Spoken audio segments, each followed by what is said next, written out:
José, muy buenas tardes para ambos y a los compis que están aquí escuchando el mapa del yoga, bienvenidos a otro episodio. Hoy vamos a hablar de Ashtanga Vinyasa Yoga y para ello tengo la oportunidad maravillosa de estar con José Carballal, uno de los responsables de una de las, para mí, mayores escuelas referencia en el panorama aquí peninsular, el panorama español, y ellos son Ashtanga Mysore House Madrid, junto a su compañero Rafa, que hoy no está por aquí. Pero bueno, un privilegio y un orgullo de sus manos conocer un poquito esta tradición.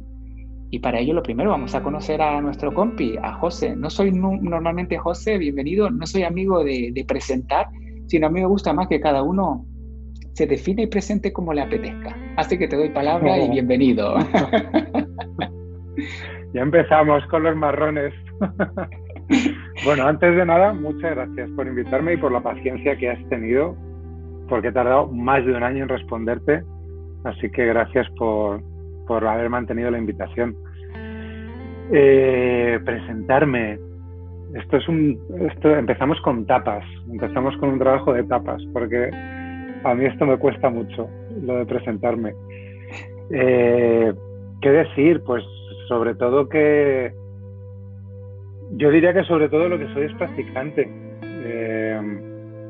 Creo que es lo que, digamos, para lo que vamos a hacer, lo que más avala mi valor como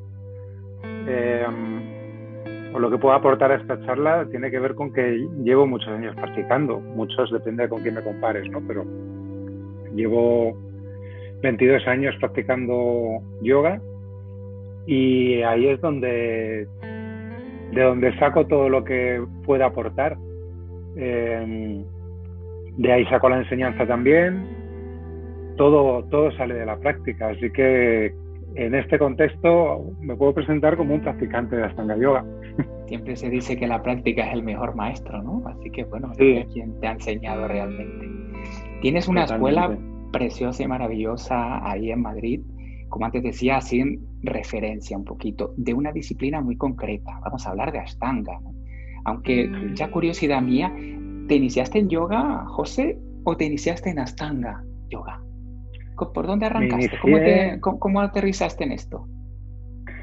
Pues mira, mi primera clase de yoga fue en el centro Sivananda.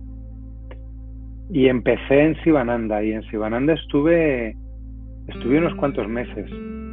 Era una época en que yo estaba pues como de estudiante en una escuela de interpretación y una profesora me recomendó hacer yoga por tema de relajación, de postura, etcétera, etcétera. Y había un compañero que practicaba yoga que estaba muy implicado en Sivananda y me dijo, prueba en Sivananda. Y estuve en Sivananda unos meses. Y enganché muy rápido con el yoga. Con lo que no enganché tanto fue con el sistema de Sivananda. Como el yoga me enganchó, fue algo bastante rápido, intenso, ¿no? Suena súper tópico, yo odio los tópicos, pero esto como de sentirte en casa, que solo decirlo me horroriza, pero fue la sensación que tuve de verdad, ¿no? Como de haber encontrado algo muy valioso. Pero luego tuve como la inquietud de buscar más otros sistemas, ¿no? Porque en Sivananda, que estuve trabajando allí en la sala, como que hacía labores de mantenimiento y tal igual a cambio de las clases, pues veía algo en la actitud de las personas que estaban allí que me llamaba la atención, ¿no? Como que había como algo como de mucha amargura, como de mucho, no sé cómo decirte, ¿no? Y no digo que esto sea inherente al sistema de Sivananda, pero sí que era a las personas que llevaban el centro en ese momento. Y la verdad es que yo pensé, pero si este sistema te lleva a estar así, no me interesa.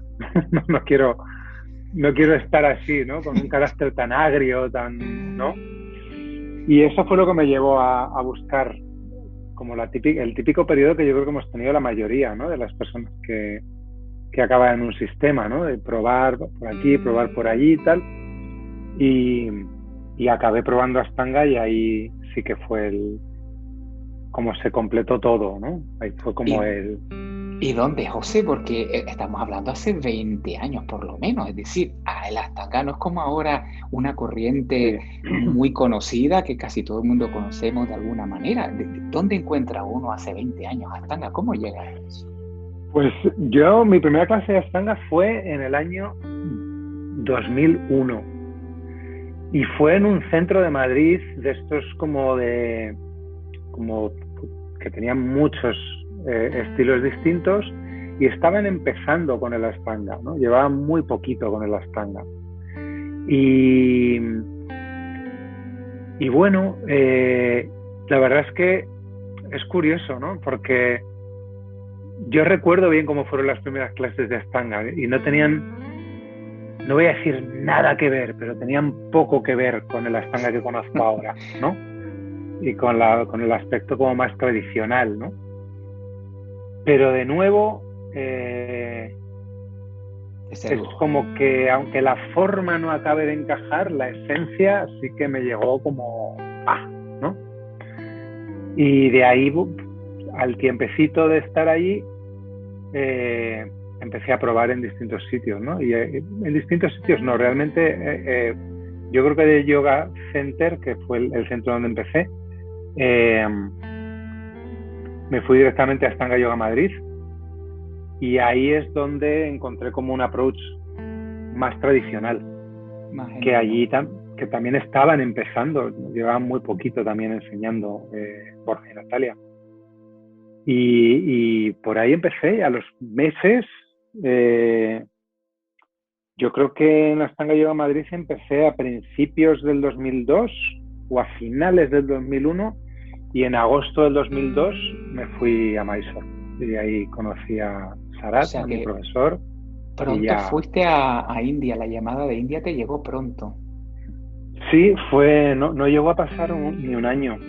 Sí, me llamó pronto, muy curioso también. Y para Viéndolo los que desde nos, aquí, dime. perdóname, y digo que para los que nos escuchan, el Ashtanga, bien, te sedujo algo, pero defínenos un poquito qué es Ashtanga. Habrá mucha gente que en contexto dirá, sí, Ashtanga lo utilizo para muchas cosas, se dice mucho, pero ¿qué es realmente lo que te sedujo? ¿Qué sistema? ¿Qué había? ¿Qué es esa esencia que te sedujo? Mira, a mí lo que me sedujo, lo digo siempre, porque es algo que se me quedó muy grabado. Yo cuando estaba todavía en el centro Sivananda y empecé a leer sobre otros yogas, era el año donde el Ashtanga dio como ese boom, ¿no? Donde lo empezó a practicar como gente muy famosa y entonces había entrevistas por aquí, por allí, artículos, como fue el boom del Ashtanga, ¿no? Y yo leía en algunas entrevistas y en algunos artículos la palabra transformación. Y para mí esa palabra fue clave. Era como que yo entendí en ese momento, esto es un sistema donde tú puedes transformar tu vida. Y está en tu mano, porque la práctica te la enseña y luego la haces tú. Entonces, como la transformación de tu vida está en tu mano. Tú puedes tomar la responsabilidad de transformar tu vida, ¿no? Esto me llamó mucho la atención y me hizo confiar mucho en el sistema, ¿no? Y ¿cómo es el sistema? Pues es un mapa para mí, un mapa muy claro de cómo, básicamente, cómo manejarte en la vida, cómo actuar en la vida, cómo comportarte con los demás, contigo, también como una guía para entender tu mente, para volverte consciente de tus tendencias mentales. Entonces, es como un sistema que yo creo que casi todo el mundo que escuche esto va a saber y que es muy básico esto, pero bueno, un sistema de 8 pasos que está descrito en los Yoga Sutras de Patanjali y que pues es un mapa hacia la transformación, ¿no? la iluminación, que es una palabra que suena tan grande también, que creo que asusta más que atrae, pero que al final de lo que va, como sabemos, es de vivir una vida más, para mí, en mis propias palabras y bajo mi experiencia, vivir una vida con más significado y más estable. Y eso es el Ashtanga, es un sistema que te dice como con mucha claridad si vas por aquí, por aquí, por aquí, por aquí, por aquí, y tienes mucha paciencia y eres muy constante y tienes una actitud siempre positiva y no fallas a la práctica, eres fiel de alguna manera a la práctica, ¿no? La tomas, te entregas a ella, la transformación está garantizada. Ay, a mí me encanta una frase que dice que la práctica es el alimento de la práctica. Muchas veces estamos buscando cosas exógenas y realmente el cambio ya lo tienes debajo de tus pies, solo tienes que empezar a inhalar y a moverte, ¿no? Ya luego va sucediendo la magia, no cabe duda. Pero sí que es cierto que en un camino largo, tú llevas muchos años, 2 décadas como yo, o más de 2, en perspectiva hay momentos donde uno a veces ya no está a la cresta de la ola, donde ya dices tú, esta práctica ya me la sé, ya la conozco, qué aburrido, ¿y qué ahora qué hago? No puedo hacer cosas nuevas. Hay muchas personas y momentos donde la práctica tiene baches. ¿Y cómo han sido los baches de José? ¿Qué puedes decir? Desde 2 perspectivas. Una, tienes la tuya propia y tienes la posibilidad de acompañar por la profesión que ejerces de un modo o la entrega que tienes hacia el estudiante, de ver las crisis de otros y aprender incluso un montón sobre ellas, ¿no? Sobre la naturaleza de cada uno. ¿Cómo va el mundo de las crisis de la Ashtanga? Mira, las crisis, yo a día de hoy, fíjate, estaba pensando en esto el otro día, a día de hoy yo no creo haber tenido nunca ninguna crisis con la práctica de la Ashtanga, pero he tenido muchísimas crisis conmigo y sigo teniendo muchas crisis conmigo. Entonces, ¿qué es lo que pasa? Que si yo estoy en crisis y me pongo en silencio un ratito a conectarme, la crisis me aparece, pero bien grande, ¿no?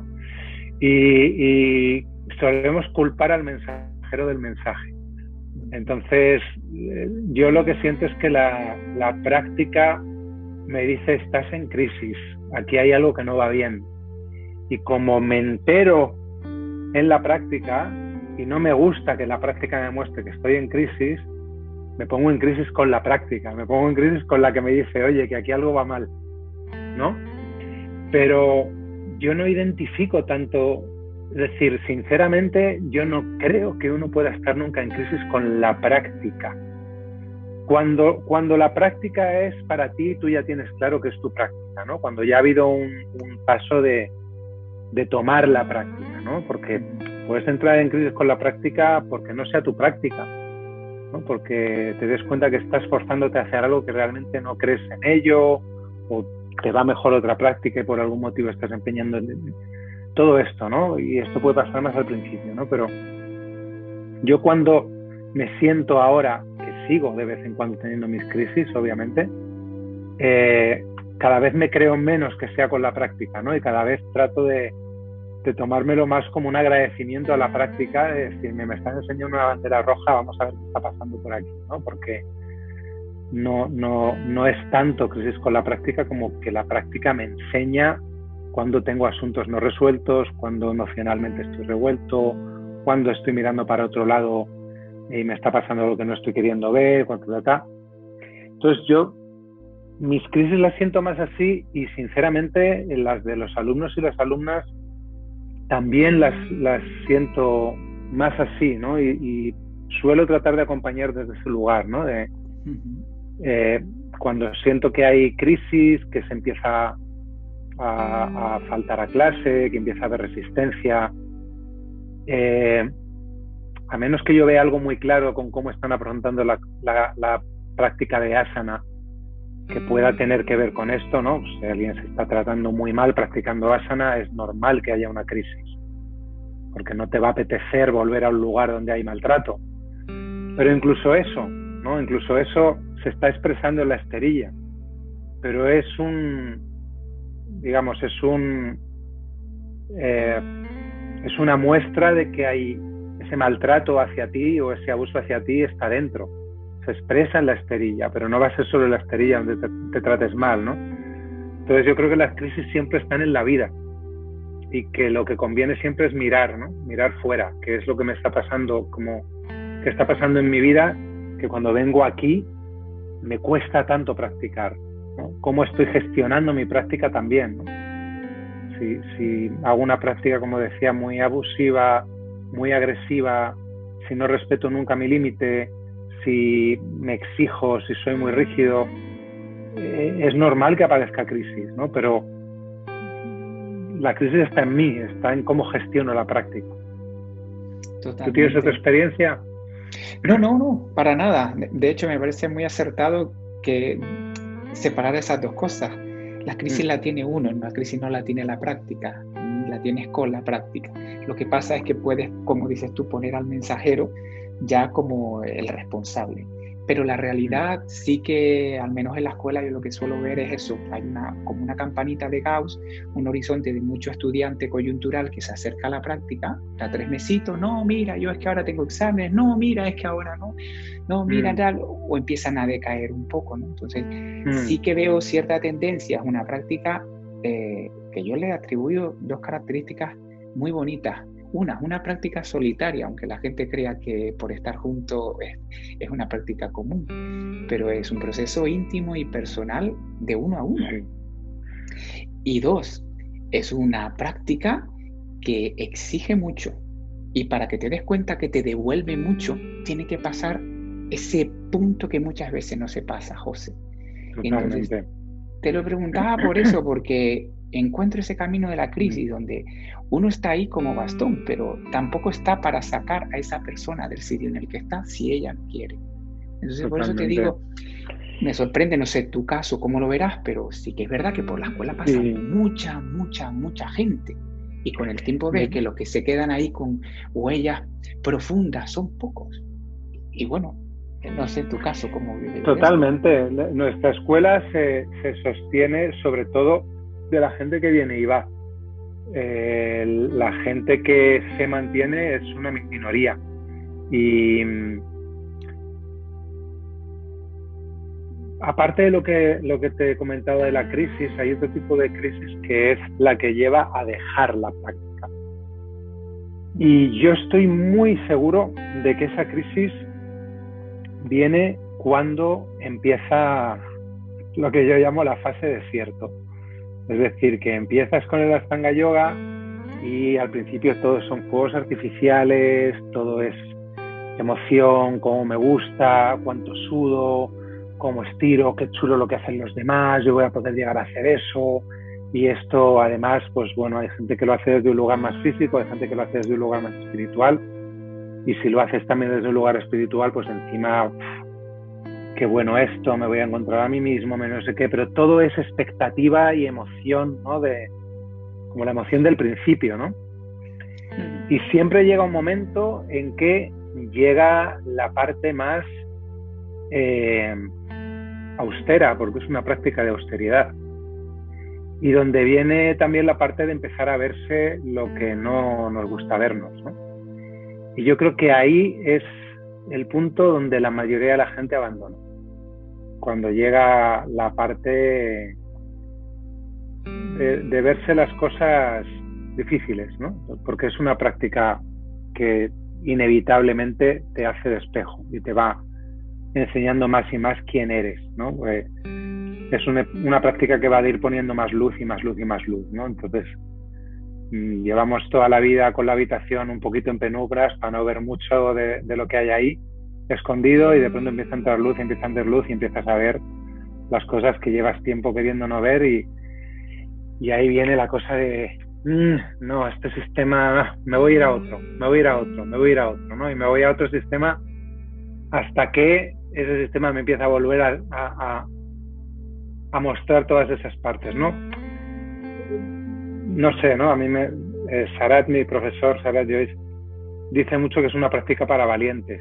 Y yo cuando empecé con la práctica pensaba que se refería a las posturas, pero realmente las posturas es para lo que menos valor hay que tener, ¿no? Para toda la parte de la introspección y para toda la parte de verte realmente, hace falta mucho más valor. Y eso no siempre se puede sostener o no siempre se está en el momento de sostenerlo. Total. Al principio ahora dijiste una cosa que me llama la atención. Cuando normalmente hablamos de Ashtanga o empezamos a escuchar Ashtanga, esa práctica y demás, seduce mucho por el aspecto visual, hace asanas, hace cosas complicadas, las energías y químicas que uno maneja cuando las hace, ¿no? Y ves que el cuerpo responde, atrapa mucho, seduce mucho, ¿no? Pero igual que cualquier emoción, tiene un agotamiento. Encontrarle la esencia, lo que hay detrás del asana, que es quizás por lo que mucha gente reconoce a la Ashtanga como una práctica exigente en la esterilla, que contorsiona mucho y que es muy rígida y muy exigente. Pero a mí me gusta llamar la pregunta así, detrás del asana, José, ¿qué? Es decir, hay que mostrar ese valor. ¿Cómo nos enseña desde la Ashtanga detrás del asana? ¿Qué hay detrás del asana? Detrás del asana. ¿Quieres decir que hay por debajo? Más allá, claro que sí, más allá del asana. Es decir, a ver, para mí hay una cosa que es clave, ¿no? Que es entender que, porque hay una frase que se dice mucho, con la que yo entiendo cuál es el sentido con el que se dice, pero no estoy de acuerdo como estrictamente con lo que se entiende, ¿no? Que es esta frase de asana es 1 hora y media al día o asana es 2 horas al día y yoga es el resto del tiempo, ¿no? A mí esto me parece importante puntualizarlo porque es como decir haces 2 horas de posturas y luego el resto del tiempo practicas yama y niyama. Cuando practicas yama y niyama, cuando tratas de ir en tu día a día teniendo una cierta actitud, siguiendo una serie de principios, no estás haciendo asana. Efectivamente, ¿no? Cuando estás en tu día a día tratando de seguir los principios del yoga, no estás haciendo asana. Pero cuando estás haciendo asana, sí estás haciendo yama y niyama. Es decir, que asana se compone de yama y niyama. Yama y niyama no se compone de asana, pero asana sí. Los principios de yama y niyama es muy importante que estén también en asana, porque si no, es súper tópico a esta respuesta, pero si no están, es ejercicio y te puedes contar lo que quieras y puedes hacer todos los días asana, dejarte los cuernos, ser súper constante y decir namaste al final, pero si no estás incluyendo los principios del yoga en la práctica y no hay una intención con esa práctica alineada con el yoga, puedes llamarlo yoga, pero no estás practicando yoga. Estás haciendo un ejercicio físico tomando como unas figuras del yoga. Entonces asana es una herramienta más, ¿no? Que si la usas como lo que es realmente, ¿no? Es una herramienta para fortalecer la mente. Porque se trata de cultivar disciplina, se trata de poder sostener la austeridad, de poder repetir todos los días lo mismo con la misma concentración, de buscar todos los días en cada postura el mismo estado. Es un trabajo totalmente mental. Tú sabes, ¿no? Que en los sutras se habla poco de asana, pero de las pocas cosas que se dice que asana debe de ser estable y cómoda, ¿no? Que la postura, que asana significa asiento también, ¿no? Como que cada postura hay que convertirla en un asiento estable y cómodo. Entonces, estoy intentando reproducir el mismo estado en cada postura. Entonces, para reproducir el mismo estado en cada postura, necesito hacer un trabajo de concentración, un trabajo mental muy importante, ¿no? Porque con lo que estoy trabajando es con los apegos y las aversiones. Cuando repito todos los días la misma secuencia de posturas, siempre hay posturas que me gustan, que se me dan bien, que me gusta que me vean cómo las hago, que me siento bien haciéndolas, y hay posturas que odio, que quiero hacer unas respiraciones y salir corriendo, que no quiero que nadie me vea hacerlas. Y paso por ahí todos los días. Pero lo que me está diciendo la práctica es: ni te engolosines con la que te encanta, ni salgas corriendo con la que odias. Ecuanimidad. Mantente igual en todas, ¿no? Esto es un trabajo con la mente, es un trabajo con la mente y con el espíritu, ¿no? Porque es una práctica espiritual, no es una práctica que se ocupe de la materia, es una práctica que se ocupa del espíritu, ¿no? Entonces, a lo que Patanjali concluye es con que tenemos unas causas de sufrimiento en la vida y que hay un sistema para acabar con el sufrimiento, que no con el dolor, pero sí con el sufrimiento. Y bueno, pues dos de las causas de sufrimiento según él son raga y dvesa, que es apego y aversión. Pues qué interesante que tengamos una secuencia que todos los días es la misma, donde aparecen constantemente apegos y aversiones, y lo que nos digan es: trata de estar igual, trata de estar igual. Entonces, total. Detrás de asana, ¿qué hay? Mucho trabajo mental, ¿no? Mucho trabajo con el apego, con la aversión, con la concentración, con la energía.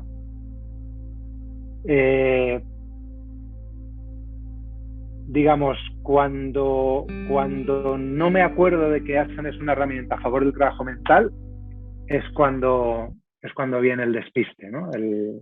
Genial. Dejas, vamos, un esquema clarísimo.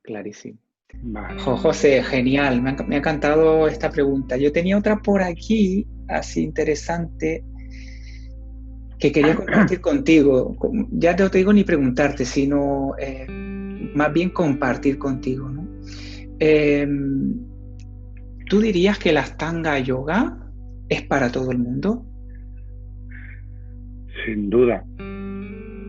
Para todo el mundo con quien le cuadre por carácter, pero no es excluyente de nadie. Abre más eso, a ver. Quiero decir que si Ashtanga Yoga no es para alguien, es porque a ese alguien no le gusta Ashtanga Yoga. ¿Vale? Pero Ashtanga Yoga no le dice que no a nadie. Lo que sí que creo es que hay muchos profesoras de Ashtanga Yoga que le dicen que no a gente, pero desde la poca experiencia. No hablan en nombre de Ashtanga Yoga. Ashtanga Yoga es un sistema para elevar la conciencia. ¿Quién se queda fuera de eso? ¿Quién no está apto para elevar la conciencia? Absolutamente. Lo que sí es cierto es que a lo mejor la perspectiva con el que incluso los estudiantes pueden venir a la práctica, claro, es que la colocan como es una relación en donde si te llega, lo primero que te dicen es: mira, pero yo soy una tabla. Te vienen con unas limitaciones propias de la imagen que proyecta la Ashtanga. Claro. Entonces ayúdame a desmitificar esa imagen. Eso es. Pero mira, incluso desde ahí, a mí cuando me dicen pero yo soy una tabla, digo: perfecto, ¿para quién mejor que para ti? Es decir, si llegas a la primera clase y te puedes poner la pierna detrás de la cabeza y hacer el pino puente, ¿a qué quieres venir aquí? Vete al Circo del Sol. Si esto es para abrir tu cuerpo, ya lo tienes abierto. Si lo ves desde lo físico, ¿a quién necesita más una práctica que tiene que ver con abrir, con desbloquear, con liberar el cuerpo, si solo lo miras desde lo físico? ¿Alguien súper abierto o alguien que está como una tabla? Pues el de la tabla lo necesita más que nadie, ¿no? Y luego, para mí es que no tiene mucho misterio. Es decir, hay en la práctica de asana, que es de lo que estamos hablando, ¿no? Del que la gente dice: es que yo no sé si puedo hacer esto. Yo, como lo vivo como profesor, aquí hay una guía también, ¿no? Y la cosa es, cada persona que viene, ¿cuál es la versión de esto que puede hacer? ¿No? Porque cualquier versión de cada postura, todas tienen algún beneficio. Es decir, solo moverte y respirar sin poder hacer ninguna postura completa, correcta, etcétera, etcétera, solo moverse y respirar ya tiene unos beneficios increíbles. respirar con conciencia y juntarlo con movimiento tiene unos beneficios. Es decir, el movimiento consciente es clave para muchísimos temas de salud física y mental, ¿no? Ahora que está tan de moda y se habla tanto del trauma, no hay una terapia más importante para el trauma que el movimiento consciente. Ni siquiera la terapia hablada ayuda tanto en casos de trauma, sobre todo trauma complejo, como el movimiento consciente con la respiración. Entonces, ya solo eso es muchísimo, ¿no? Entonces, es como la gente se queda como muy fijada con el tema de las posturas. Yo no voy a poder hacer eso, yo no voy a poder hacer lo otro. Puedes hacer la versión que tú puedes hacer con concentración, con relajación y con una respiración equilibrada. Fantástico, ¿no? Es decir, luego la cosa para mí es, como profesor, para mí lo importante es tratar de ver cuál es el potencial de cada persona y no pedirle menos que su potencial. Y eso implica que hay gente que a lo mejor sí que puede hacer X cosas y todavía no está preparada para hacerlas, y hay que darles tiempo y acompañarles y animarles. Y porque, bueno, ¿para qué te vas a quedar con el 25% de los beneficios si puedes tener el 100%, ¿no? Pero, ¿qué te diría? Yo tengo alumnos en clase y alumnas que probablemente alguien podría ver sus prácticas y a lo mejor pensaría, pero no es Ashtanga Yoga lo que está haciendo. Sí es Ashtanga Yoga. No puedes juzgar si es Ashtanga Yoga o no por las formas que hace con su cuerpo. Tienes que juzgarlo por lo que está haciendo con su cabeza mientras hace las formas. Y hay que salir un poco de esa rigidez, ¿no? Tiene que ser así, hay que agarrar aquí o hay que llegar si se puede. Si no se puede, ¿cómo vas a agarrar? ¿No? La plasticidad de sentir la referencia, pero no la sobreexigencia. Totalmente,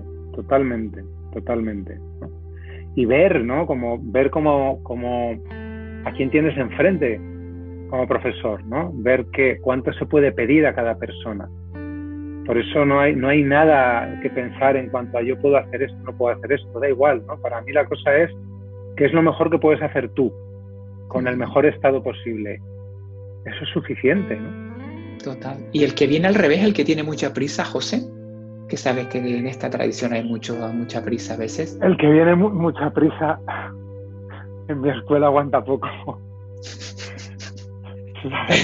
¿Por qué aguanta poco en tu escuela, José? ¿Qué haces? ¿Qué le estás haciendo tú?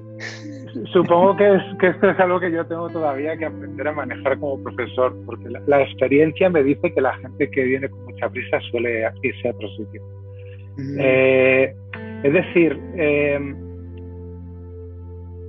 voy a puntualizar un poco, ¿no? Como la gente que tiene mucha prisa y puede ser consciente de que está en un estado mental, ¿no? De impaciencia, de querer más, y puede tomar conciencia de eso y quiere hacer un compromiso en trabajar sobre ese aspecto, yo a muerte con ellos y con ellas, ¿no?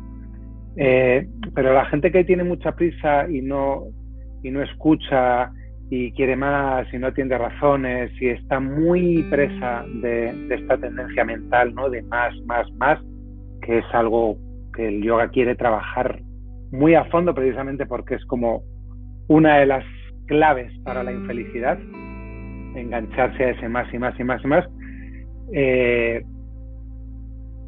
Digamos, no todo el mundo viene a una escuela de yoga a hacer el trabajo profundo, y quien no quiere hacer el trabajo profundo no lo quiere hacer, ¿no? Como decías tú antes, ¿no? Yo no puedo rescatar a la gente de la crisis, yo tampoco le puedo convencer de que engancharse a esta prisa y a la agenda y a querer llegar pronto y a querer conseguir todo esto va en contra de lo que tratamos de enseñar y sobre todo va en contra de tu propia felicidad. No les puedo convencer, ¿no? Yo puedo tratar de bajar un poco el ritmo, explicar, decir, mira, esto funciona así, el yoga va de esto, el yoga va de... Pero normalmente cuando se está muy preso de ese condicionamiento no se aguanta mucho, ¿no? Porque no hay conciencia. Total. Ahí distinguiste dos figuras que para mí son clave. Uno es el que tiene hambre y sed, que es un buscador genuino y que quiere más, y con ese, como tú acabas de definir, lo damos todo. Y otra cosa es el que tiene una prisa superficial y está más embelesado por este aspecto externo que tiene la práctica. Que no, ahora me gustaría hacer eso que está haciendo ahí, yo también querría hacerlo y yo puedo hacerlo porque esto ya yo lo hacía, ¿no? A mí me encanta distinguir esas figuras. Totalmente. Y me gusta tener la oportunidad de ver también mis propias reacciones cuando encuentro un estudiante así. Porque muchas veces digo, él necesita la prisa como un ingrediente, creo, de su propio crecimiento. Y mi experiencia hasta ahora muchas veces lo que me dice es, dale espacio, que él mismo se va a colocar en su sitio. No, yo practiqué súper bien, vengo esta tarde, vuelvo a practicar. Te lo aguantan 3 días, al cuarto día dices, no, con una práctica tengo suficiente. Te hacen 3 disparates, al cuarto día se cae, se hace daño en el tobillo. No, yo creo que eso ya lo voy a dejar para más adelante. Entonces, antes decíamos que la mejor maestra que tenemos a veces es la práctica. Sí que estamos para tutelar, que no llegue nunca a hacerse daño, y mucho menos un daño irreversible. Pero sí que muchas veces el papel que intento sugerirme es, oye, no te pongas en ese formato, esa persona necesita vivir la experiencia de ahí, de esa prisa, y probablemente rápidamente se baje de ahí, o como tú decías, o digan, esta escuela no es para mí, es que estos tíos no, me voy a otro sitio. Sí. No pasa nada, ¿no? Yo lo que trato siempre es como mantener la integridad de mi enseñanza, ¿no? Como tratar de transmitir la práctica como yo la entiendo y como creo que es mejor, que es básicamente como me ha servido a mí, porque yo obviamente no voy a ser hipócrita y creo que no hay profesor o profesora en el mundo que no esté de acuerdo en que yo también he vivido esa experiencia de tener prisa, de querer más, de no atender a nada, de hacerme daño, de retroceder, todo esto, ¿no? Entonces, al final, yo lo que intento es como decir, bueno, esta es mi manera, esta es la manera en que yo enseño, creo que es la mejor y yo estoy aquí para ti si te va mi manera, ¿no? Si no te va, si crees que mi manera no es la que te funciona, que no tiene por qué serlo, ni creo que mi manera funcione para todo el mundo, no perdamos el tiempo, ¿no? Pero si yo voy a tu house, yo entro en tu house, en tu casa, evidentemente si en tu casa no se llevan zapatos, yo no camino con los míos. Si en tu casa se come con los palillos, pues yo como con los palillos. Es decir, evidentemente las reglas del respeto indican que como estudiante acudes a un lugar donde tienes que seguir los protocolos. Otra cosa es que te puedan gustar más o menos y los quieras seguir o no. Pero vamos, por el principio propio del respeto, uno como estudiante debe de asumir el papel que le toca en la casa de otro, ¿no? Es que no tiene sentido si no. Yo he tenido muy pocos casos, pero algún caso he tenido, ¿no? Yo llevo 19 años o 18, 19 años enseñando. Y yo de la escuela habré echado a 10 personas en mi vida, que creo que es un número bastante bueno para todos los años que llevo enseñando. Pero las pocas veces que ha ocurrido ha sido por esto, ¿no? Porque es como vienes a mi casa y me quieres decir cómo tengo que hacer las cosas. Yo las cosas aquí las hago así. Tengo escucha, tengo apertura, tengo flexibilidad, hago excepciones cuando creo que las tengo a hacer, ¿no? Pero lo que no es que vengas a imponer tu manera, ¿no? Y en estos casos que te comento, además de mala manera, ¿no? Yo creo que siempre hay que tener mucha apertura, mucha flexibilidad, poder entender siempre, ¿no? Como yo me recuerdo más al principio tomándome las cosas más personales, ¿no? Ahora puedo entender los condicionamientos, ¿no? Después de muchos años viendo mis condicionamientos, puedo entender que tenemos todos muchos condicionamientos, ¿no? Que muchas veces la gente viene completamente presa de sus condicionamientos y ahí yo digo, qué bueno que vengan, porque esto es precisamente para tomar conciencia de los condicionamientos y de soltarlos, ¿no? Pero como te decía antes, ¿no? Hay gente que viene tan ciega, ¿no? y tan cerrada a escuchar que sí que tengo más veces la experiencia de en una primera clase, al acabar la clase, proponerle a la persona y decirle, yo creo que te voy a devolver el dinero porque no te veo, no me da la sensación de que este sea tu lugar, ¿no? Y normalmente cuando propongo esto se ponen muy contentos y dicen, sí, devuélveme el dinero. Es decir, que tengo ya la intuición de darme cuenta, ¿no? Después de 20 años me doy cuenta de, no, o no estás en el momento o esta escuela no es para ti. Bueno, cosas de la enseñanza, ¿no? Siempre cuento, ¿no? Que recuerdo mucho la primera clase de un alumno que sigue siendo alumno y debe de llevar a lo mejor unos 10 años o así. Y me acuerdo como acabar la primera clase, que yo en una primera clase enseño solo el saludo al sol A, pues si está muy claro, enseño el saludo al sol B también, y las 3 últimas posturas, ¿no? Y recuerdo a este chico cuando le dije que ya habíamos acabado, que a ver si podía volver el día siguiente y que íbamos repasando y tal. Y él me dijo, yo no pago lo que he pagado para hacer 20 minutos, ¿no? Súper enfadado, ¿no? Y yo intenté razonar, tal, cuando pasan estas cosas, que es muy normal que pase, porque no vivimos en una sociedad que se incentive la paciencia, la calma, el poco a poco, la escucha, todo esto, ¿no? Suelo decir, yo te animo a que me des un voto de confianza y que le des un voto de confianza al sistema, por muy raro que te parezca, por muy que pienses que te estoy timando, pero date un poquito de tiempo a ver qué pasa, ¿no? Y este chico, pues 10 años después, me acuerdo que me llaman a una clase hace unos meses y me dice, me siento hoy que me parece que voy a parar ya, creo que está siendo mucho para hoy. Y le dije, hace 10 años casi me denuncias porque te paré muy pronto, ¿no? Y se quedó con los ojos enormes, ¿no? Y me dijo, ¿de verdad te dije eso? Dije, sí, ahí en la puerta de la sala te pusiste tal. Y digo, qué bonito proceso has hecho, ¿no? Qué bonito de una cosa ciega de más, quiero más de cualquier forma, a tener la conciencia de poder decir, esto es demasiado, hoy hasta aquí, ¿no? A mí son los procesos más bonitos, como las satisfacciones más grandes como profesor. Total.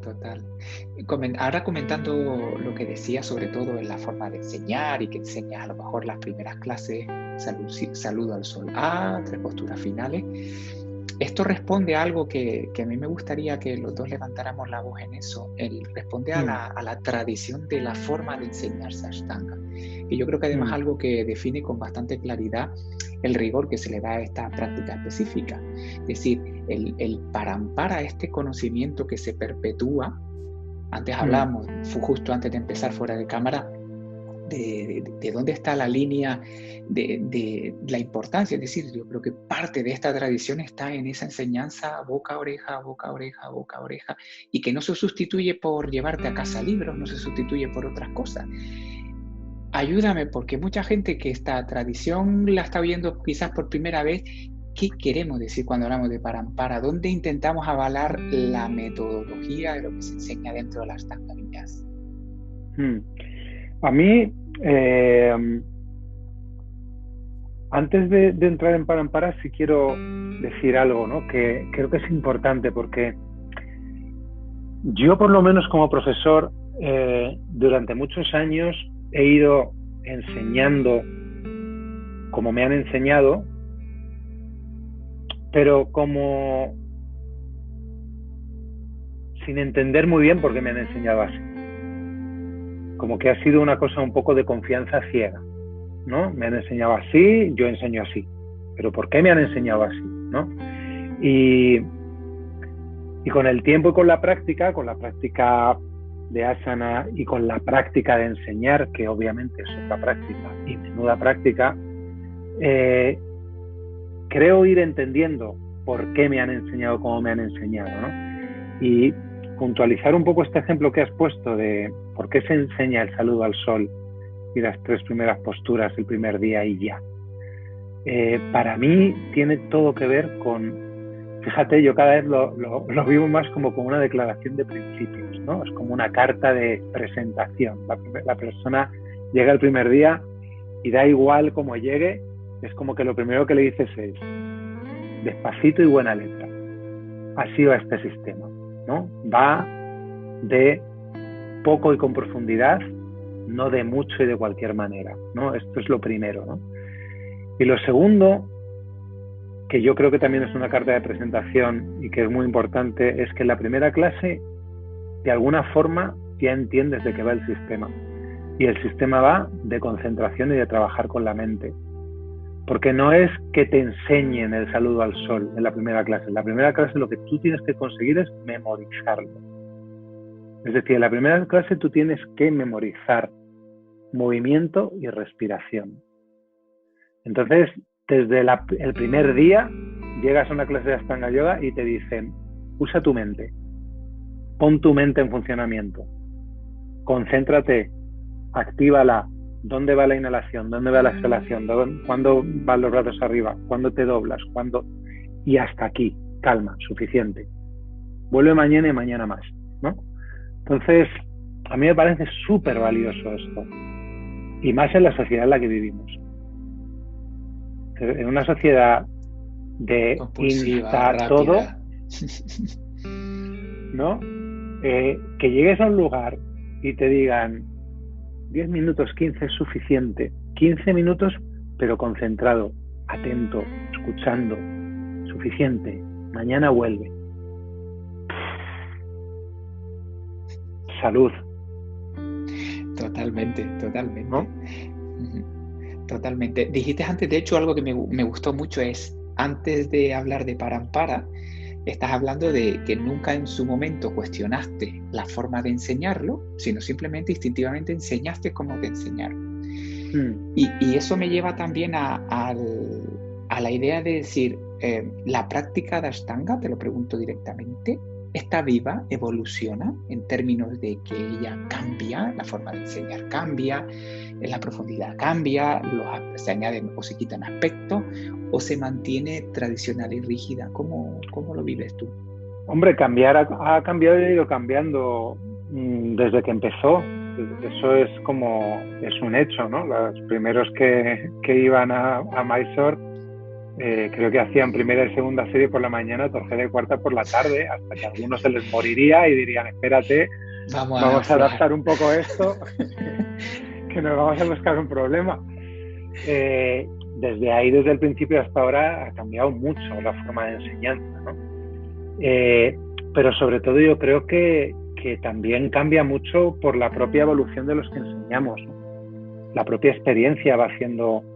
Lo que es muy bonito de ver, ¿no? Y que cada vez yo me voy dando más cuenta, también con mi propia experiencia, es darte cuenta cómo idealmente al final tanto la práctica como la enseñanza se va flexibilizando. Entonces, como cuando yo empecé veía a los profesores que enseñaban o que llevaban tiempo enseñando antes que yo, y a veces decía, pero ¿por qué hace eso? ¿Pero por qué se salta esta norma? ¿O por qué tal? Y ¿no? Me ponía nervioso, ¿no? Es como, no, tienes que seguir las cosas como son, ¿no? Y después de 20 años vas diciendo, vale. Vale, que esto no es blanco-negro, que hay un montón de gris, ¿no? Entonces, claro, ahí también la práctica va evolucionando, ¿no? Con la propia evolución del profesor, con la propia comprensión, que como cuanta más profundidad va entrando, creo que más flexibilidad va entrando también, dentro de que, bajo mi punto de vista, siempre conviene seguir el mapa, porque es un mapa muy eficiente para mí. En mi propia experiencia es muy eficiente, porque yo soy muy testigo de mi propia transformación, ¿no? Entonces no puedo confiar más que en nada que en eso, ¿no? En verme hace 20 años y verme ahora y decir, wow, ¿qué ha pasado aquí? Pero dentro de eso, yo no enseño como hace 20 años, ni de broma. Y estoy seguro que dentro de 20 años, si hay suerte o no, quién sabe, no seguiré enseñando como enseño ahora, sin duda, ¿no? Porque cambia, es constante, ¿no? En mi caso es constante. Yo te voy a confesar en alto y a los compis que nos escuchan un debate que me he hecho muchas veces. de cara a, bueno, sabes, aunque no lo hemos nombrado, hay un linaje por el que se permite enseñar esta práctica. No cualquier persona por haber hecho un curso en donde sea puede enseñar esta práctica. Esta práctica lleva un linaje propio con un sello propio que lo identifica. Más allá de eso, algunas personas, como es mi caso, que hemos adoptado este sistema porque es nuestra práctica y la compartimos desde ahí, yo he tenido siempre un debate muy interesante que digo en alto a ver cómo lo vives o qué opinas tú al respecto. Es de cara a decir, no, mira, esto es así, se enseña así, este es el conteo tradicional, se hace así, tal.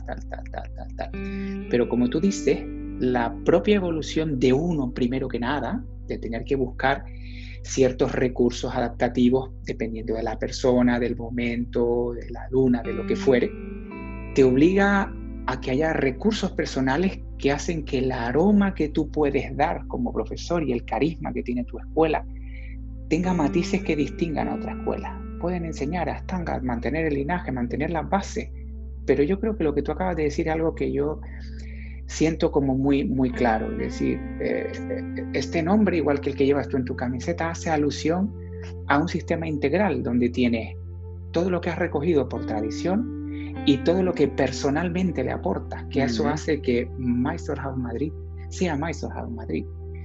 Y yo luché mucho tiempo en decir, no, es que si no lo hago así y no cuento así, no es Ashtanga. Es que si me salto en una guiada esto, no es Ashtanga. Es que si lo hago así, no es Ashtanga. Entonces tuve bastante tiempo en ese momento de decir, entonces no la llamo Ashtanga, le cambio el nombre.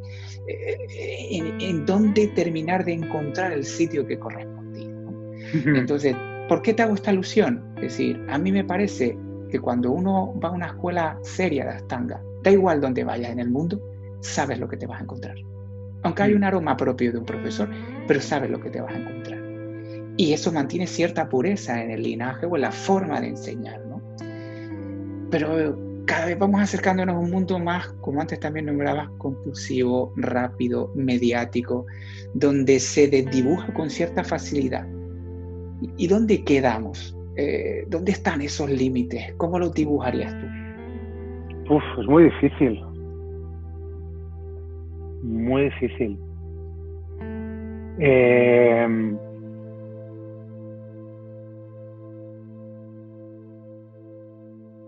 Te lo acerco más. Estás dando una clase guiada y de repente dices tú, uy, aquí ninguno de estas personas oye hacer Sirsasana, hay patologías y tal, y de repente te la salta, por ejemplo. Y llega uno y dice, oye, es que nos ha hecho Sirsasana hoy, nos ha hecho la postura sobre la cabeza y yo la esperaba. Y tú le respondes, mira, es que por la homogeneidad de una clase guiada, eras tú solo y los otros 12 no lo van a hacer hoy. Entonces me he permitido hacer un cambio. ¿Cómo quedas ahí? Entonces no es Ashtanga. ¿Cómo te defiendes ahí? ¿Cómo? Por ejemplo, es al marco donde va. ¿Dónde queda la frontera? Un día dice, hoy vamos a hacer un pino aquí, venga, porque ejercites un poco ciertos miedos con los que debes de enfrentar. Piensas que ese estudiante lo requiere. Sí, pues yo creo que al final, fíjate, como que más que entrar en el debate de dónde queda el límite o no, porque ahí no vamos a llegar a ninguna conclusión. Es decir, que yo creo que al final el límite lo pone cada uno, ¿no? No hay digamos, desde Mysore no hay un tratado o algo donde se diga si haces esto y no haces esto, lo otro, ¿no? Yo creo que lo que ayuda más es como tratar de encontrar el sentido, ¿no? De por qué. ¿Por qué desde Mysore hay tanta, yo diría como, no sé si preocupación, ¿no? Pero ¿por qué hay una cosa como tan estricta, ¿no? Con el sistema, con enseñarlo como es, con enseñarlo como te lo han enseñado, ¿no? Yo creo que tiene mucho que ver con el miedo a la desvirtuación, ¿no? Y yo tengo la sensación de que cuando empezaron a venir a Occidente y vieron todo lo que hay en Occidente, ¿no? Y toda la desvirtuación que hay del yoga en Occidente, yo creo que se debieron de asustar un poco, ¿no? Y ahí se pusieron un poco como, cuidado, ¿no? Esto hay que defenderlo porque como demos mucha rienda, esto se pierde, ¿no? Entonces, es que es muy difícil, Manu, porque como que cuando nos metemos ahí, como si acabaran de aparecer como dos bandos, ¿no? Los tradicionales y los no tradicionales, ¿no? Y al final, para mí todo va de ego, ¿no? El que se identifica con el tradicional se siente atacado por el que no es tradicional, el que se identifica con el no tradicional se siente atacado por el tradicional. Para mí la cosa es, tú puedes llamar a tu clase Ashtanga Yoga, no llamarla Ashtanga Yoga, o llamarla Ashtanga Yoga pero no hacer exactamente lo que se hace en Mysore o en las escuelas tradicionales. Por encima de todo eso, para mí la cosa es, lo que tú haces ayuda a tus alumnos y a tus alumnas, lo que tú haces lo haces de corazón, lo haces con entrega, lo haces como un servicio, tu intención es limpia. Para mí la cosa va por ahí, ¿no? Como entiendo lo que dices, lo entiendo, ¿no? Pero como que al final, ante lo que puedes responder es con qué intención haces tú las cosas, ¿no? Cómo te vean los demás, no tienes ningún control sobre eso, ¿no? Y yo en mi experiencia digo, la gente que te quiere ver mal, da igual lo que hagas, porque es una necesidad suya verte mal. Y la gente que te quiere ver igual, ¿no? La gente que te quiere incondicionalmente, que tal que haces cualquier burrada y te dicen, no, pero tú, pero esto no es justificable lo que he hecho, pero es que tú me quieres ver bien y me ves bien, ¿no? Entonces, la cosa al final es con qué intención haces tú. Claro. Seguramente en el tratado de Ashtanga Yoga, saltarse Sirsasana en una postura, pues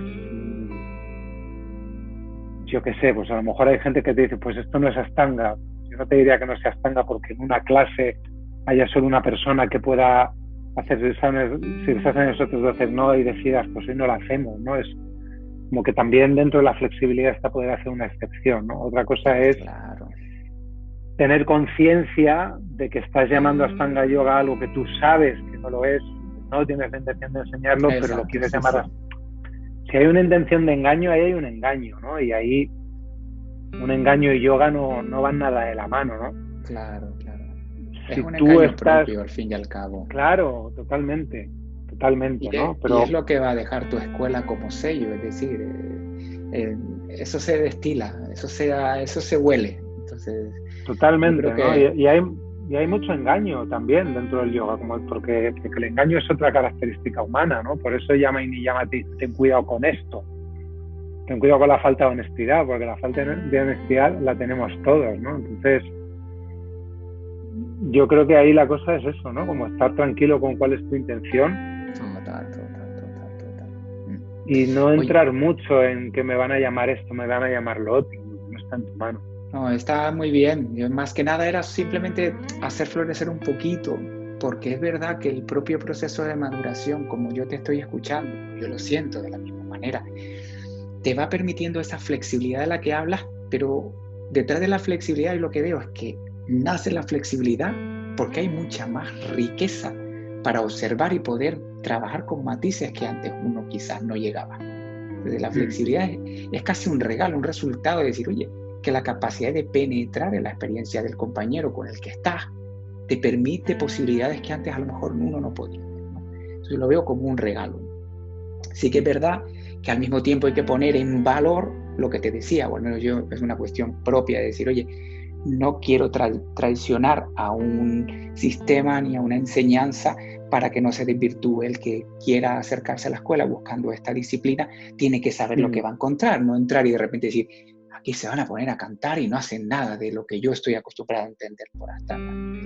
Por eso te lo decía, y me lleva también otra pregunta que creo que es muy importante, y de esta creo que tienes que tener muchísimas experiencias, y es lo que hay detrás, la comunidad. Es decir, antes te comenté, hice un breve comentario que para mí es una práctica solitaria, pero detrás sí que hay una fuerte comunidad. Pero en la Astería te enfrentas tú solo y tu viaje personal es solitario. Entonces creo que el valor de tener detrás soporte, no solo de profesor, sino muchas veces el mejor que te puede ayudar es el que está al lado de ti en la Astería y te dice: oye, ¿qué? Hoy vas como una moto, ¿eh? No había quien te soportara, menuda energía. Y te das cuenta muchas veces a raíz de tener compañeros, de escribir en un foro, de verte con gente que hace lo mismo que tú. ¿Cómo cuida la comunidad la Ashtanga?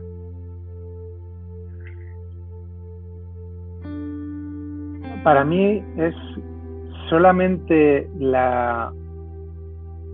digamos, el hecho de que haya X personas, ¿no?, que se junten en silencio y en grupo para trabajar sobre sí mismas, esto ya favorece muchísimo el trabajo. Porque se crea, y esto es súper importante para mí y es algo en lo que pongo muchísimo la visión en todos los cursos, se crea un ambiente seguro. Y solo en un ambiente seguro se puede llevar a cabo pues el tipo de introspección que requiere la práctica, ¿no? Es decir, para que haya una transformación de verdad, que sea más que la física, hay que mirar adentro, ¿no? Y mirar adentro cuando te sientes sostenido por otras personas que también están mirando adentro y que también tienen días malos, también tienen días que lloran en clase, también tienen días que no les apetece venir a practicar. Es sostén, ¿no? Entonces la comunidad para mí sobre todo es eso, ¿no? Es como, wow, estoy aquí, estoy empezando a mirar dentro, estoy empezando a oler una peste que no sabía que había aquí dentro, estoy empezando a darme cuenta que no soy para nada como yo me creía que era, pero mira, él también, y él también, y ella también, y ella también, él también.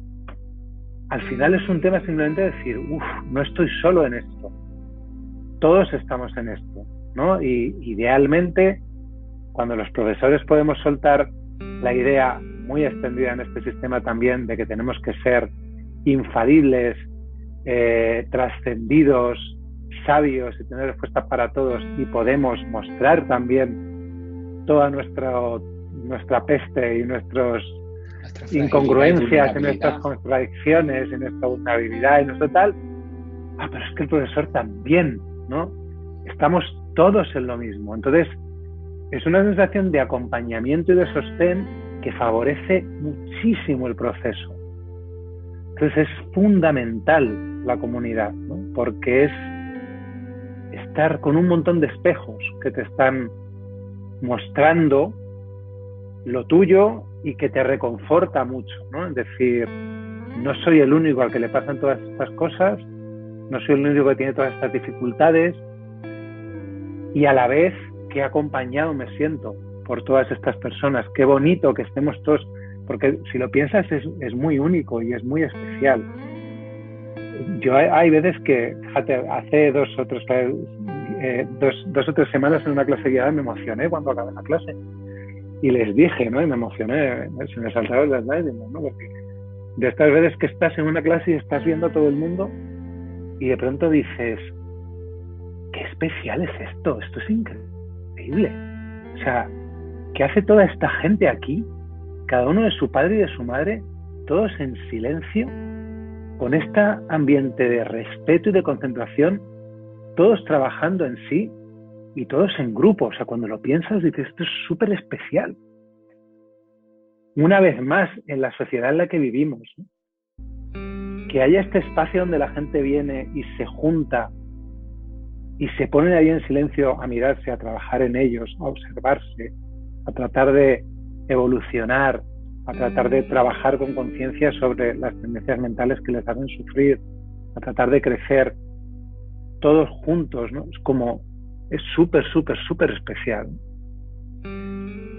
y tú habrás tenido la experiencia, ¿no? Como te habrán dicho como profe, ¿no? Como que muchas veces cuando la gente empieza, al poco de empezar, te dicen, es que aquí hay algo como especial, es que se entra y hay como una atmósfera que no sé describir, ¿no?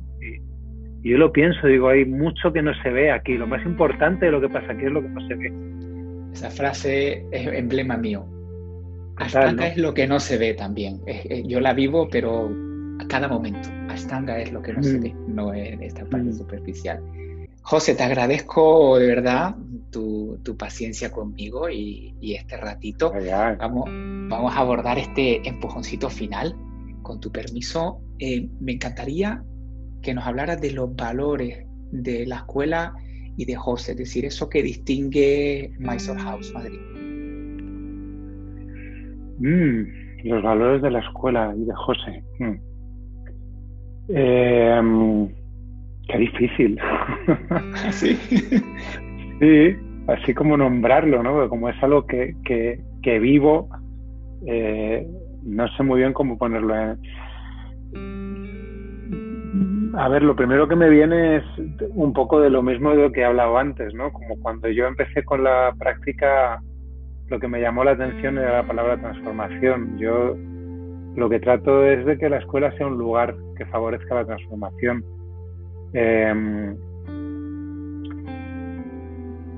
Mi valor principal, yo diría como profesor, es como utilizar la práctica como una herramienta y transmitir la práctica como una herramienta para el autoconocimiento como más profundo, ¿no? El autoconocimiento en el sentido del yoga, ¿no? De conocer quiénes somos realmente. Y desde ahí yo creo, y quizás esta sea mi aportación, como hablábamos antes, Manu, ¿no? De que luego cada uno con su proceso va poniendo lo suyo, ¿no? Desde ahí yo creo que es muy importante primero conocer bien quiénes somos ahora, aunque ahora estemos totalmente identificados con el ego y no sea nuestra personalidad real, porque siga siendo personalidad, pero hay que partir de algún lado, ¿no? Entonces, creo que primero hay que conocer todo lo falso que tenemos y que creemos que es auténtico, sin saltarnos pasos, ¿no? Nosotros podemos creer intelectualmente que no, que yo no soy ego, que yo soy consciente, que no sé qué, pero ahora mismo estoy totalmente identificado con mi ego y con mi mente, ¿no? Entonces, vamos a conocer primero bien a fondo dónde estoy ahora en este momento, quién soy ahora o quién me creo que soy, y luego ya veremos a dónde nos lleva eso, ¿no?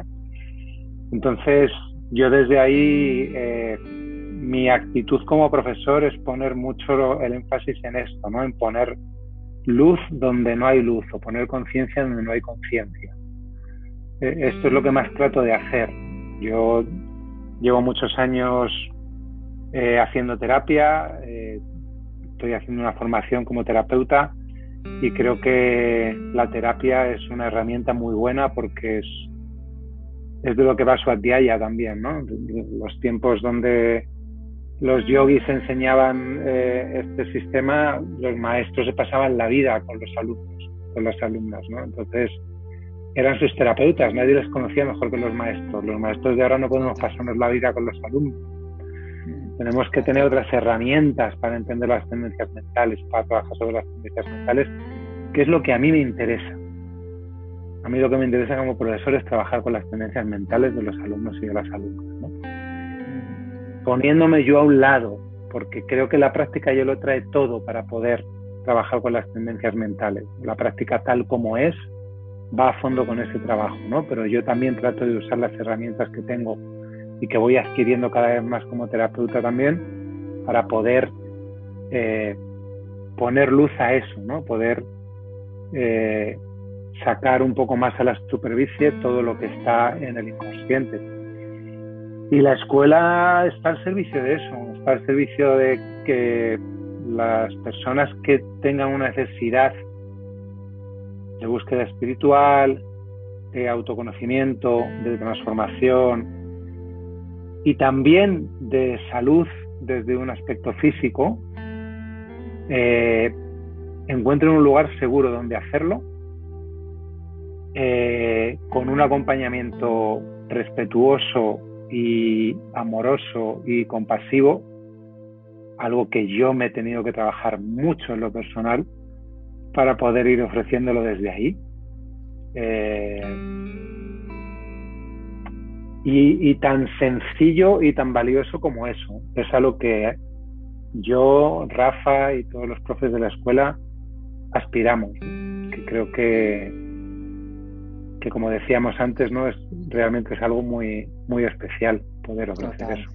Eso es lo que les distingue. Es fabuloso. Hiciste una mención que me encanta porque es lo otro que te quería preguntar en términos de Svadhyaya, por darle un poquito de luz al estudiante. ¿Alguna sugerencia donde debería enfocar un poco de mirada o lectura o estudio o charla, bien sea pranayama, bien sea algo que le puedas dejar al que está empezando y dice, y ahora y quiero más, tengo sed, ¿qué hago? Hombre, al que está empezando, yo le recomiendo una buena temporada de asana, Practice. Que va a abrir las puertas, ¿no? Como que va a haber un momento, aunque sea por hartarte de estar agotado y que te duela todo, vas a decir, pero habrá algo más aquí, ¿no? Es broma, ¿eh? Idealmente asana no va a llevar de ninguna de esas dos cosas, ¿no? Pero por desgracia normalmente te lleva. Pero si me hablas de cómo profundizar, sí, el madurito, voy a soltar que ya lleva. Como yo te diría, como al que empieza a decir, bueno, ¿y qué más hay aquí? Vale, muy bien, practico todos los días, me sienta muy bien. A veces toco con lugares, porque la práctica física también hay momentos que te hace tocar con lugares de un poquito más de conciencia, ¿no? Todos tenemos prácticas que dices, wow, ¿qué ha pasado hoy, no? Pero cuando ya empiezas a decir, pero ¿qué más hay aquí, no? ¿Cómo profundizo más? ¿Dónde voy más allá, no? Insisto, voy a decir una obviedad, pero para mí el avance en la práctica del yoga pasa sí o sí por estudiar sutras, Gita, de la misma forma que se estudia asana, o sea, con profesores experimentados que han practicado esos textos durante mucho tiempo y que pueden descodificar, ¿no? Que tienen la capacidad de descodificar, ¿no? Que esto es algo irías a los clásicos, ¿no? Por lo que te acabo de entender, Yoga Sutra, Hatha Yoga Pradipika, Bhagavad Gita, sí, la literatura clásica. Sí, la literatura clásica, obviamente, desde un punto de vista absolutamente actual. Exacto, porque si no, es importante matizar eso, claro que sí. Se queda todo aquí, ¿no? Y es más, estamos dando más gasolina al bla, bla, bla, bla. Entonces, esto es algo, yo en la escuela aposté por esto sin ninguna duda, ¿no? Como el curso que hacemos de sutras, que lo hacemos con la Constanza, es alguien que tiene muchísimo estudio, muchos años de estudio, pero que te lo explica con el mundo en el que vivimos ahora, con la sociedad en la que vivimos. Y es algo que yo también trato de hacer mucho, ¿no? Como lo que hago en un medio que me gusta tan poco como las redes sociales, es intentar llevar esa filosofía del yoga aquí, ahora, en esta sociedad. Hablar de cómo estoy yo en Instagram desde el yoga, cómo estoy yo en mi trabajo desde el yoga, cómo me relaciono en un mundo competitivo desde el yoga. Hay que llevarlo al mundo en el que vivimos, ¿no? No podemos leer textos que se escribieron hace miles de años, porque el conflicto de la mente es el mismo hace miles de años que ahora, pero nos ayuda a traerlo ahora, nos ayuda a entender los ejemplos a los que nos enfrentamos día a día, ¿no? Entonces, para mí eso es fundamental, ¿no? Encontrar a alguien que te pueda actualizar, traer al mundo en el que vivimos ahora esas enseñanzas, pero es un antes y un después, ¿no? Es como cuando estudias sutras, por ejemplo, de pronto dices, ¿qué va de esto? Realmente va de esto, ¿no? Entonces, estudiar, dedicar tiempo a estudiar, dedicar tiempo a leer, dedicar tiempo a escuchar gente que tiene más camino que tú, como abrir las otras puertas, ¿no? Salir de asana, abrir las otras puertas. Esa sería mi recomendación. Vamos, magnífica recomendación. José, ¿dónde encontramos la nueva sede? Porque sé que cambiaste, tú tenías una salita y te instalaste en otro lugar. Sí. Recuerdo ese cambio porque me pareció muy bonito verlo desde aquí, pues evidentemente no te he ido a ver ahí, pero me acuerdo de ese proceso para ti, lo que significaba también dejar cierta parte de todo lo que es sudor y lágrimas y todos los pequeños satoris que cada uno descubre en esa práctica y mudarte, abrir de nuevo un espacio nuevo, ¿no? ¿Dónde te encontramos ahora? Y podemos ir a verte. ¿Tenemos espacio? Hombre. Mysore House está hasta arriba, ya no quiere más gente. ¿Cómo estás? A ver, esto no me gusta, es maravilloso decirlo, pero no me gusta nada decirlo tampoco, porque no me gusta nada tener la sensación de que pueda venir o que debe venir gente y que no haya espacio. Por desgracia, sí hay varios turnos en la escuela con los que ahora estamos en lista de espera. Ojalá que esto pase pronto. Siempre se puede venir a ver, pero siempre hay que avisar antes por si acaso, porque es bastante terrible que alguien venga a la escuela y no pueda entrar. Estamos en Cuatro Caminos, en Madrid, y bueno, pues tenemos una sala que hemos construido con mucha sangre, sudor y lágrimas también. Hemos no construido, pero reformado, ¿no? Porque no tenía nada que ver. Y bueno, pues ahí vamos, con la sala marchando muy bien, con una comunidad muy bonita, muy comprometida con el trabajo, con el yoga que a mí me interesa enseñar, que eso es para mí lo más valioso, ¿no? Siento que la comunidad que tenemos entiende bien de qué va el trabajo y está bien entregada al trabajo, ¿no? de transformación y de autoconocimiento. Y nos encantan las visitas, simplemente avisadnos antes. Y desde la lejanía, los que se han quedado, yo me he enamorado de José, yo quiero más José. ¿Dónde encuentro a José? ¿Cómo escucho a José? ¿Dónde te encontramos? Pues bueno, podríamos, para mí el medio más serio en el que me siento más cómodo es en las conferencias, ¿no? Nosotros tenemos charlas y conferencias que vamos poniendo en la web. Entonces, las subes a la web. Perfecto. Sí, entonces a través de tu web se pueden suscribir y ahí pueden estar al tanto de cada vez que vayas a hacer algún evento ahí, compartido, lo que sea. Tenemos una newsletter que ahí cada vez que hacemos algo lo mandamos, y luego en la web hay como una versión online de la web y ahí hay cursos y hay conferencias, las conferencias sobre distintos temas, ¿no? Y luego, pues como decía antes, ¿no? Yo llevo una cuenta de Instagram que se llama Mysore House Madrid, que para mí es un trabajazo de tapas también, y lo tomo como eso, como un trabajo de tapas, porque es un lugar donde me siento poco cómodo, pero también trato de hacer un trabajo de ir absolutamente a la contra. Manu, me pasé muchos años criticando el yoga en Instagram y al final dije, cállate la boca y haz algo distinto. Y me metí ahí a intentar hacer algo distinto, que es decir, bueno, ¿cómo puedo compartir el yoga desde otro lugar? Lo que trato de hacer en Instagram es incentivar mucho la reflexión. Eso es lo que trato de hacer. Va de acuerdo a tu línea. Estás generando ahí ese valor añadido de ponerle al yoga lo que no se ve. Maravilloso, José. Yo te aplaudo y te respeto mucho en eso. Y vamos, me encanta tu línea porque de alguna manera es un poco la misma filosofía que intentamos en la escuela. Es decir, las redes están y son un mecanismo maravilloso si sabes usarlo y horrendo si no sabes usarlo. Entonces, si uno lo hace con su mejor hacer, intentando contribuir, es un medio también que nos permite a muchas personas desubicadas acceder a personas y profesores que si no, no podríamos, José. Mucha gente no puede ir a Madrid a verte, pero quizás querría escucharte. Entonces, si ese es el valor con el que te mueves y lo haces con todo tu buen hacer, vamos, hay receta del éxito garantizada. Qué bueno. José, estoy muy feliz de este esperado y ansiado ratito que hemos podido compartir. Te voy a intentar arrancar aquí en vivo el compromiso de que vengas aquí a hacerte un tallercito. Vente a casa, viernes, sábado y domingo. Miramos agenditas y lo intentamos cuadrar. Así te pasa de paso un poquito de vacaciones aquí, que Canarias tiene ese puntito maravilloso. Fenomenal, pues hablamos de ello, Manu. Muchísimas gracias. Gracias por, como te he dicho antes, por esperarme. Totalmente, para nada. Aunque no esté Rafa aquí, yo quiero que le des lo digo en alto, un afectuoso saludo, porque de verdad que le tengo el mismo aprecio que tú. Y vamos, afortunado por el ratito. Yo creo que compis que nos han escuchado o visto, según el medio que elija, es lo que estábamos hablando justo ahora al final. Estas apuestas son simplemente intentar poner un poquito de valor añadido, que dé un poquito de luz, y a los que les inspire que lo cojan, y al que no, que lo pongan en la bandeja de salida. Totalmente.